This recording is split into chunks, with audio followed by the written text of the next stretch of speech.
Diamond banged the door behind him so hard the frame trembled. He didn't hear the sound at first. He only heard his own heartbeat pounding like a drum in his ears as he stared down at the letter in his hand. The cold night air rushed in behind him, making the paper tremble. £48,000 in his name, a loan he never took. His phone began vibrating again. Unknown number. He let it ring, then ring again. Finally he picked up. "Mr. Okafor," a calm voice said, "as we explained earlier, the debt was collected under your name. If the payments are not made..." Diamond hung up. He stood in the quiet of his living room, breathing hard, fighting back a frustration that tasted bitter on his tongue. He didn't need to guess who did it. There was only one person reckless enough to drag him into this kind of disaster. Only one person who carried his face, his blood, his history. Louis. His hand shook as he dropped onto the couch, the letter sliding to the floor. Years of holding everything together, his job, his sanity, his routines, compressed into a tight knot in his chest. He felt something break inside him, small but sharp. The knock on the door came an hour later. It was soft, hesitant, the kind of knock that knew it wasn't welcome. Diamond froze. The knock came again, a little firmer. "D," a familiar voice whispered. "Please open." Louis. Diamond's body tensed instantly. He didn't remember standing, didn't remember walking. Just suddenly, he was at the door, staring at the handle, torn between anger and hope and a dozen things in between. He opened the door. Louis stood there, thin, unshaven, tired in a way that wasn't just physical. His eyes were swollen, either from crying or from the life he'd been living. Behind him, the hallway light flickered and buzzed, as if even the building was exhausted by him.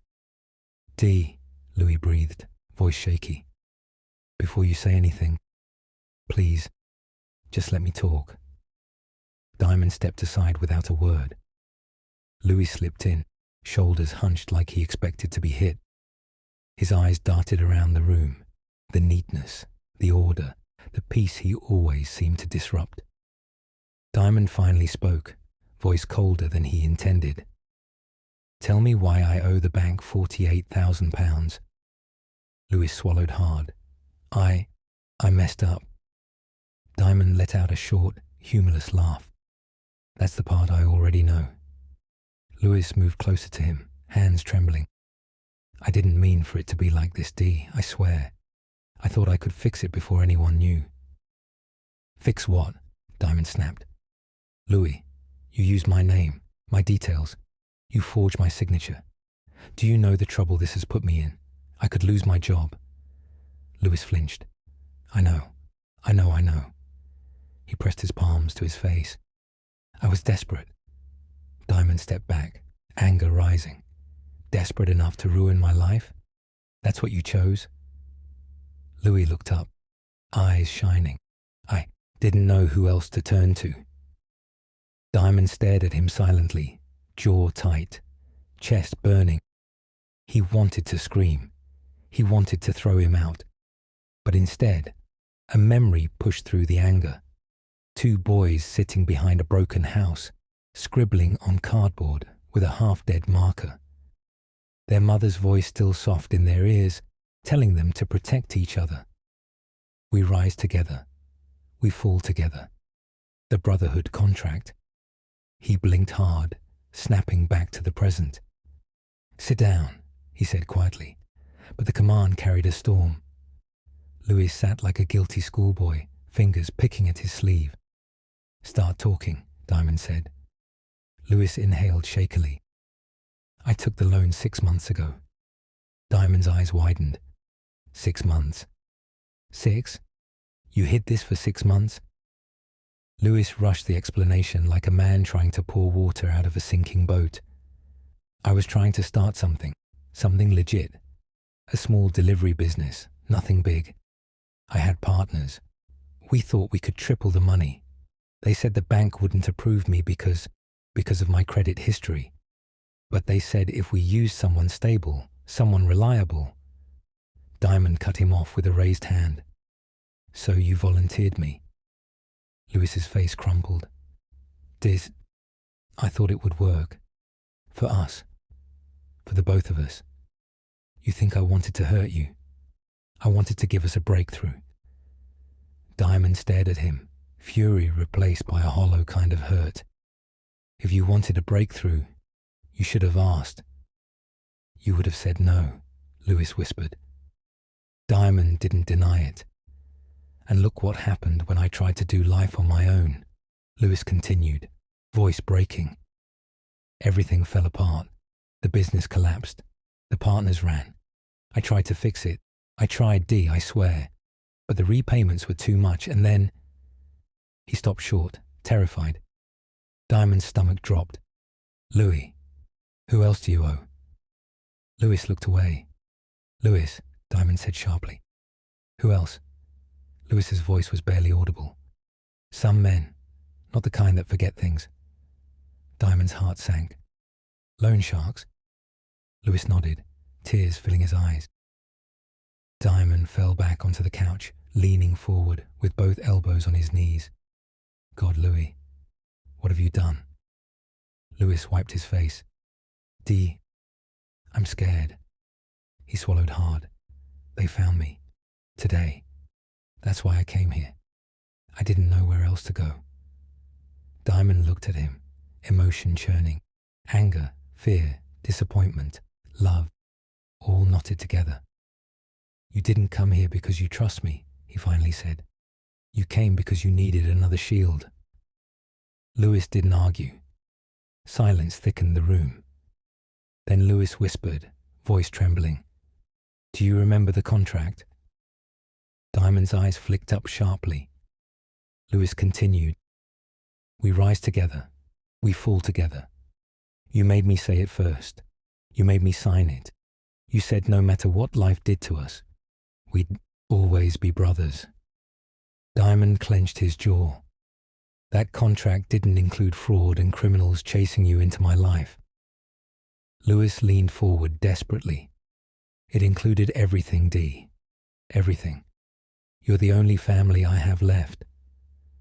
Diamond's throat tightened painfully. He didn't want those words to move him, but they did. Before he could respond, someone banged hard on the door. Both brothers froze. Lewis went pale instantly. D, don't open it. Another bang, louder. Diamond stood slowly. Who is that? Lewis's lips trembled. Them. Diamond's heart snapped into high alert. He approached the door carefully, peering through the peephole. Two men stood outside, big, expressionless, dangerous. Diamond stepped back. Louis, what do they want? Lewis whispered. Repayment or consequences. The knock came again, this time a slow, heavy thud that promised trouble. One of the men spoke through the door. Mr. Okafor, we'd like to discuss your outstanding balance. Diamond felt sick. They were using his name. Everything Lewis did was now entangled with him. Lewis grabbed Diamond's arm, eyes wild. Don't open it, please. Diamond stood still. The knocking stopped. Footsteps faded down the hallway. They'll be back, Louis said, voice cracking. They don't give warnings twice. Diamond paced the room, mind spinning. His job required a clean record. One scandal could end his entire career. Louis, you've dragged me into a storm. I know, Lewis whispered, and I'll fix it. I swear, just don't give up on me. Diamond turned to him. Give me one good reason why I shouldn't call the police. Lewis's chest heaved. Because if you do, they'll kill me before the police arrive. You don't understand these people, D. Please, I'm begging you. Diamond closed his eyes, struggling. Lewis continued, voice breaking completely. I didn't come here to hide. I came because I knew you'd still open the door for me, even after everything. You always have. Diamond sank back into the chair, exhausted. I don't know how to help you. Lewis moved closer, tears streaming. Just don't abandon me. Please. Diamond exhaled shakily. I can't save you from everything. Lewis knelt in front of him. Then save me from this one, and I promise I'll carry my weight this time. I'll do whatever it takes. Diamond studied him. For the first time in a long time, he saw something different in Lewis. Not manipulation, not excuses, but raw fear and sincerity. The contract echoed in his mind. We rise together. We fall together. It wasn't a rule. It was a promise. One he gave as a boy, but was now being tested as a man. Diamond rubbed his face. Louis, you need to tell me everything, every detail. No more lies. Lewis nodded quickly, wiping tears. Anything you want to know. And after this, Diamond added, you will not take another step without telling me.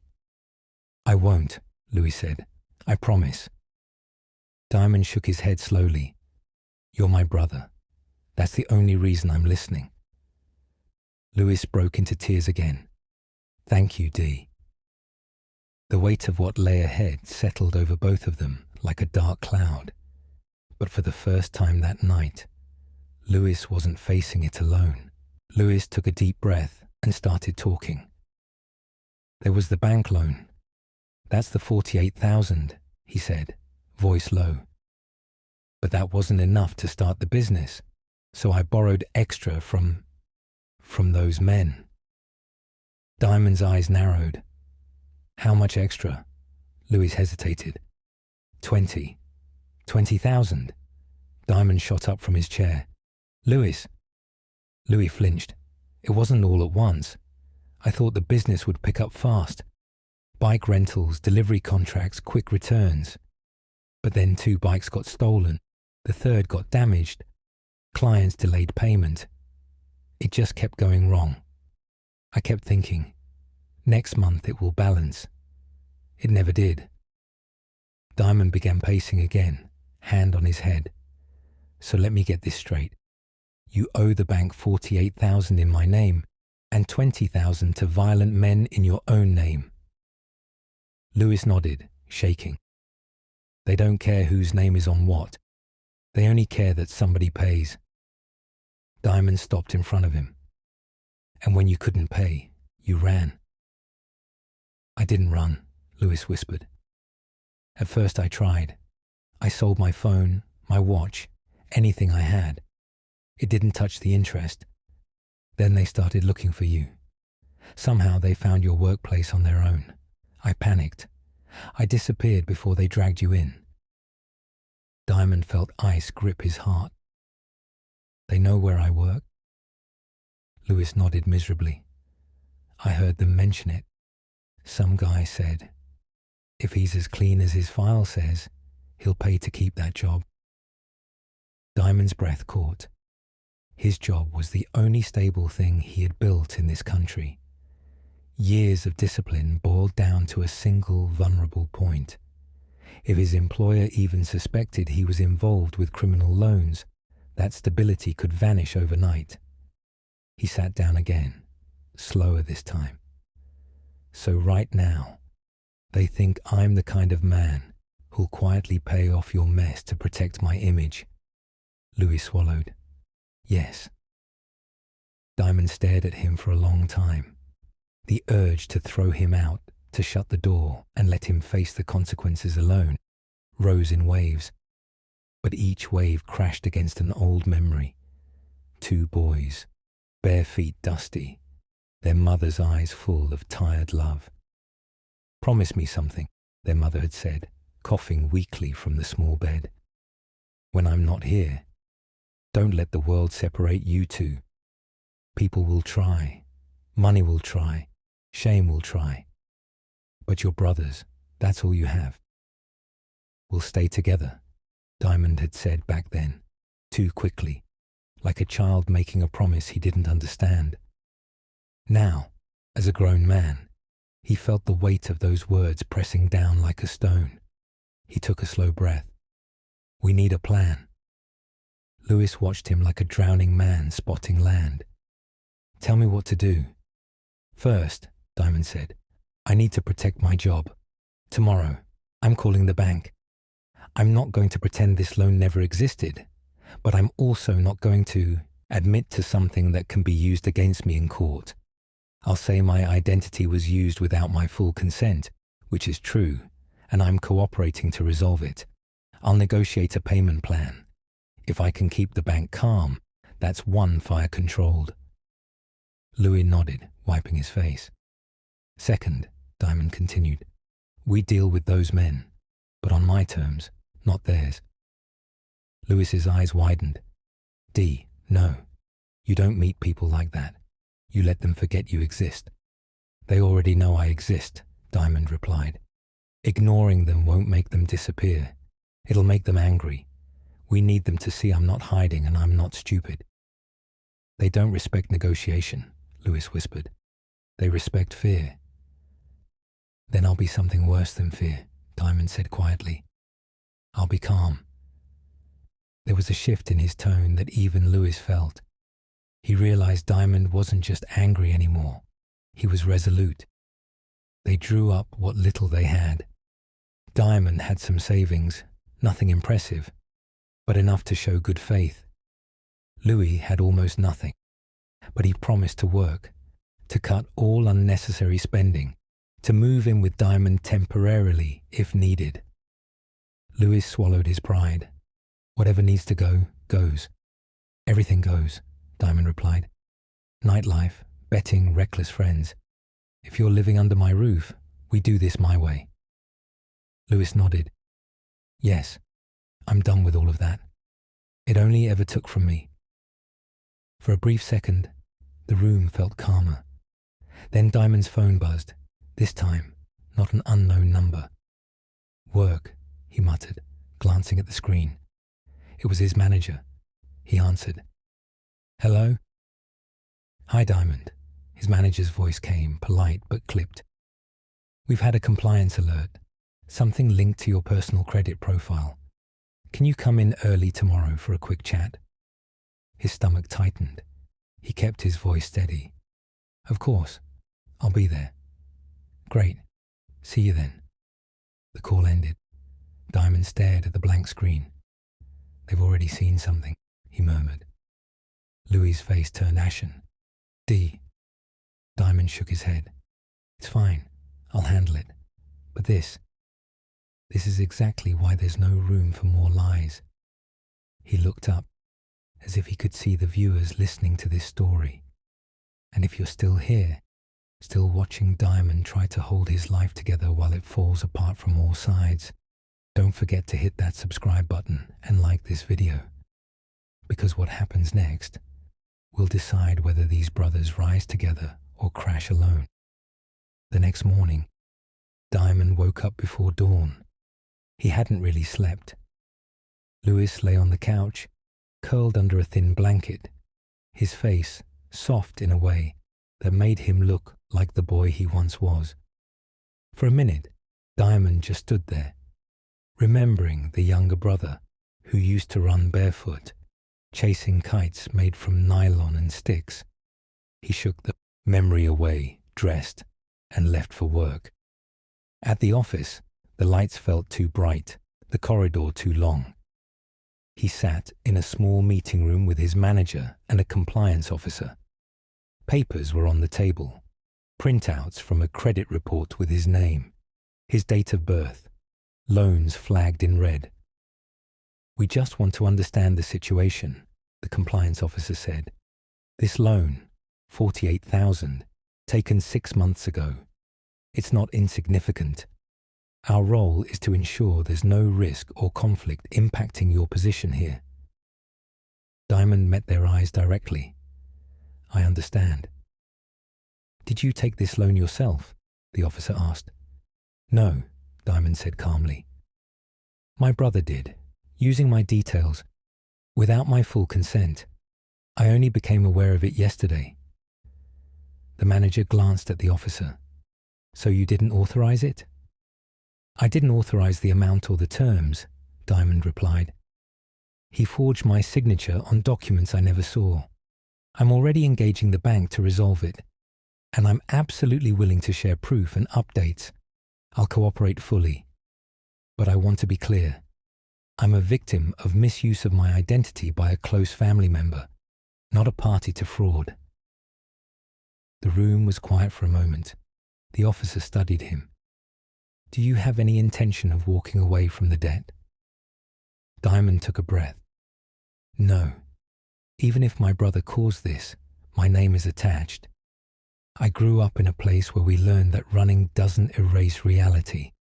I'll fight the fraud angle if I must, but I also know I can't pretend this didn't happen. I intend to work with the bank on a plan and keep my record as clean as possible. The manager relaxed slightly. You've always had a strong track record here, Diamond. No issues, no disciplinary flags. We'll need written updates as things progress, but for now, continue as normal. Relief washed through him like warm water. Thank you, he said quietly. As he walked out, he thought, one fire, not yet out, but not burning out of control either. After work, he didn't go home immediately. He texted Louis an address. Meet me here. Come alone. No excuses. Louis replied, I'll be there. The place was a small, dim cafe near a rougher part of town. From there, they walked together to a side street where a black car was parked. The two men from the previous night stood beside it, arms folded, faces unreadable. Louis slowed. This is a bad idea, he muttered. This is the only idea, Diamond replied, voice low. One of the men looked them over. Mr. Okafor, he said, focusing on Diamond. Good to see you're more cooperative today. Diamond met his gaze without flinching. We need to talk somewhere quiet. The man smirked. We are quiet.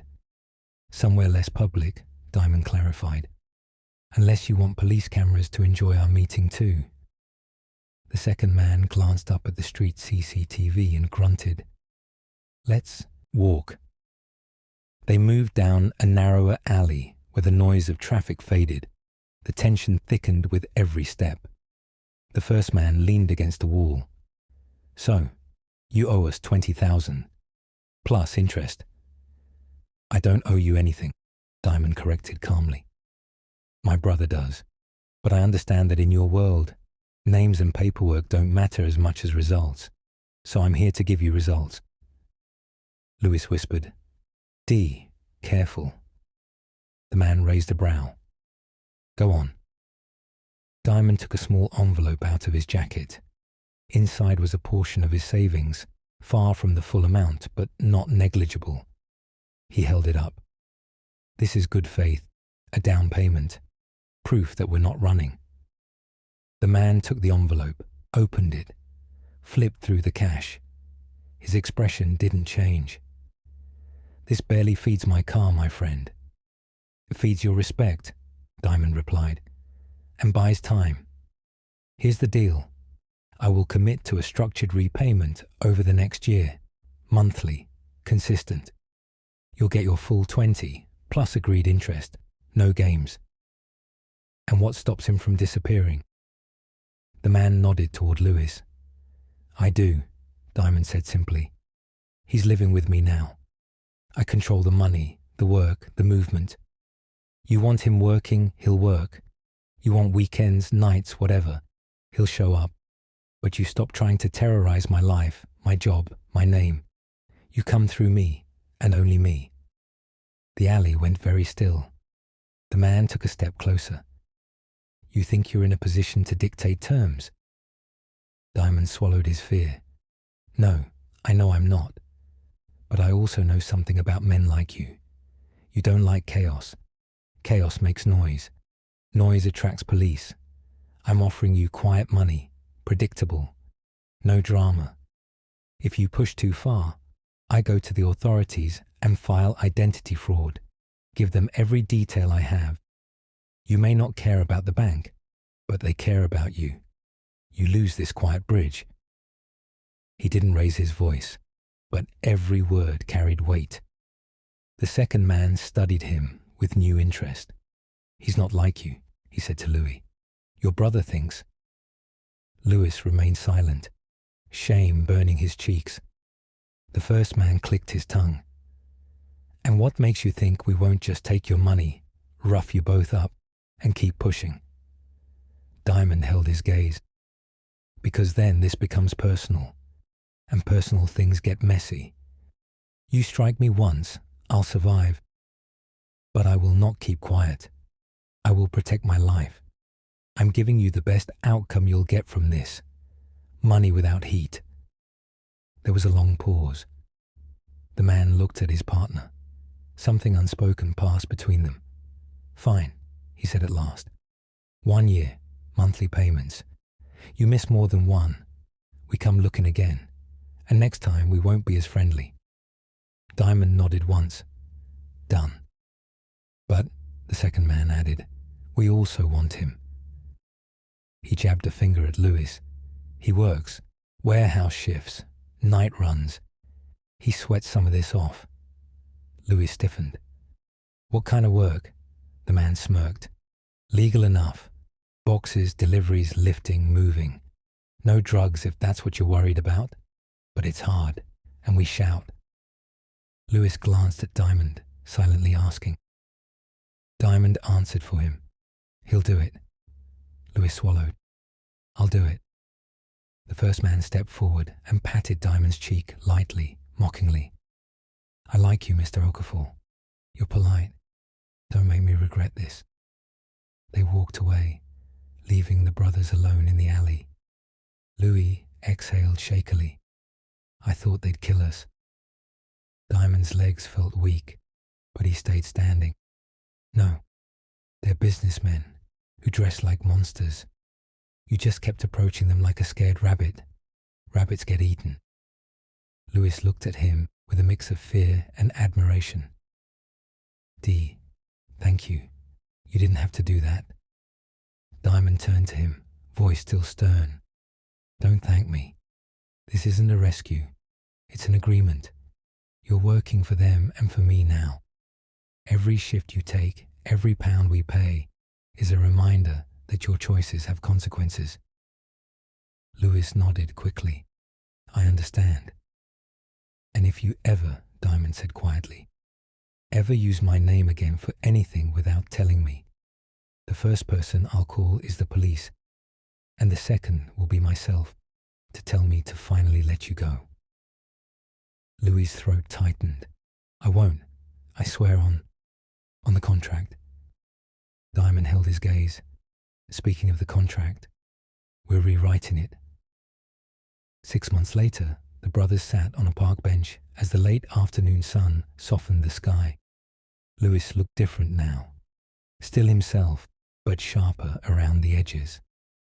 The childish recklessness in his eyes had been replaced by something heavier, steadier. He had lines from tiredness, but also from effort. He had completed endless warehouse shifts, lifted crates until his arms shook, dragged himself out of bed when his body begged him not to. Each month, they had walked together to hand over payments, not a single one late. Diamond had tightened his own life. Less leisure, more budgeting, no spontaneous spending. His job remained intact. He had explained just enough to keep HR and compliance calm, and every month he sent an update to the bank, showing his commitment. They were both tired, but they were standing. Louis reached into his pocket and pulled out a small, worn piece of cardboard, the original Brotherhood Contract, edges frayed, ink faded. "I found this in Mum's old box," he said softly. Diamond took it gently, thumb brushing over the wobbly childhood handwriting. "We rise together. We fall together." "I used to think that meant you'd always save me," Louis said quietly. "That no matter how badly I messed up, you'd somehow fix it. But these last 6 months, working in that warehouse, seeing you give up your comfort too, pay off money you never saw, I realized something." Diamond looked at him. Lewis's eyes glistened. I realized rising together doesn't mean I get to drag you down and expect you to carry me. It means I stand up beside you. It means I protect your name the way you protect mine. It means I stop acting like your burden and start acting like your brother. His voice broke on the last word. Diamond swallowed, emotion thick in his chest. For a long time, he said nothing. Then he pulled a pen from his jacket pocket. "Let's rewrite it," he murmured. Lewis blinked. "Rewrite it?" Diamond nodded. On the back of the old cardboard, he slowly wrote, "We rise together. We grow together. We protect each other." He handed the pen to Louis. "Sign," he said. Lewis's hand shook as he wrote his name under the new words. When he finished, he looked at Diamond. "Your turn." Diamond signed beside him. They sat in silence for a moment, letting the weight of that simple cardboard sink in. Lewis wiped his face with the back of his hand and laughed weakly. Imagine, 2 grown men still signing cardboard in a park. Diamond smiled faintly. Some contracts don't need lawyers. They just need sincerity. Louis looked at him, voice soft. "Do you forgive me?" Diamond thought of the bank, the loan sharks, the sleepless nights, the fear of losing everything. Then he thought of the 6 months of effort, the way Louis had shown up to every shift, every meeting, every hard moment without running again. "I forgive the man who walked through the last 6 months with me," Diamond said. "The one sitting here now, the one who chose to grow. As for the boy who dragged me into that loan." He exhaled slowly. "I'm learning to forgive him, 1 month at a time." Tears spilled down Lewis's cheeks. "I'll spend the rest of my life proving you didn't make a mistake." "You don't need to spend your life proving anything," Diamond replied. "You just need to live it better than before." They sat there together, quiet but connected. For the first time in a long time, the future didn't feel like a threat. It felt like a road, hard, uphill, but walkable. The Brotherhood contract wasn't magic. It didn't pay debts or erase mistakes, but it did something more powerful. It reminded 2 brothers that rising together isn't about never falling. It's about choosing every time you fall to stand up side by side and walk forward again. Don't forget to like and subscribe